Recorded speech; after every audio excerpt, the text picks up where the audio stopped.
ಬೆಂಗಳೂರಲ್ಲಿ ಇನ್ನೊಂದು ಬೆಳಗ್ಗೆಯಿಂದ ಒಂದು ಮೀಟಿಂಗ್ ಮಾಡಿ ಆ ಮೀಟಿಂಗ್ ಮುಗಿಸ್ಕೊಂಡು ನೇರವಾಗಿ ನಮ್ಮ ಡಿ ಕೆ ಸಾಹೇಬ್ರಿಗೆ ಭೇಟಿಯಾಗಕ್ಕೆ ಬರ್ತೀವಿ. ಏನ್ ಸರ್ ತಮ್ಮ ಅಸಮಾಧಾನಕ್ಕೆ ಕಾರಣ ಏನ್ ಸರ್? ಮೂಲ ಅಸಮಾಧಾನಕ್ಕೆ ಕಾರಣ ಅಂತಲ್ಲ, ಜಿಲ್ಲೆಯಲ್ಲಿ ಆಗ್ತಕ್ಕಂಥದ್ದು ಇಶ್ಯೂ ಬಗ್ಗೆ ಇದೆ.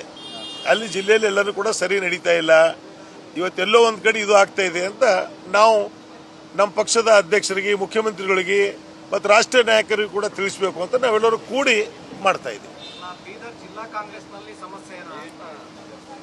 ಈಗ ಅದೆಲ್ಲನೂ ಕೂಡ ಅಧ್ಯಕ್ಷರ ಜೊತೆಯಲ್ಲಿ ಚರ್ಚೆ ಮಾಡಿ ಮಾತಾಡಿದ ತಕ್ಷಣ ನಿಮ್ಗೆಲ್ಲರೂ ಕೂಡ ನಾವು ಹೇಳ್ತೀವಿ. ಹೊಂದಾಣಿಕೆ ರಾಜಕೀಯ ಜಾಸ್ತಿ ಇದೆ ಅಂತ ಸರ್? ಇದೆ, ಹೊಂದಾಣಿಕೆ ರಾಜಕೀಯ ಇದೆ, ಇಲ್ಲ ಅಂತಿಲ್ಲ, ನಡೀತಾ ಇದೆ. ಹೌದು, ಮೇನ್ ಇಶ್ಯೂ ಅದೇ ಇದೆ. ಅದು ಎಲ್ಲ ಯಾವಾಗ ತೀರ್ಮಾನ ಆಗುತ್ತೆ ಅಂದ್ರೆ, ಮುಖ್ಯವಾಗಿ ನಮ್ಮ ರಾಜ್ಯ ಅಧ್ಯಕ್ಷರ ಜೊತೆಯಲ್ಲಿ ನಾವು ಚರ್ಚೆ ಮಾಡಿದ ನಂತರ ಅವರಿಗೆ ಮತ್ತು ನಮ್ಮ ರಾಜ್ಯದ ಮುಖ್ಯಮಂತ್ರಿಗಳಂತ ಸಿದ್ದರಾಮಯ್ಯ ಸಾಹೇಬರಿಗೆ ಇದೆಲ್ಲ ಮಾಹಿತಿ ಕೊಟ್ಟಿದ ತಕ್ಷಣ ಆಮ್ಯಾಗ ರಾಷ್ಟ್ರೀಯ ನಾಯಕರಿಗೆ ಕೂಡ ನಾವು ಮಾಡ್ತೀವಿ.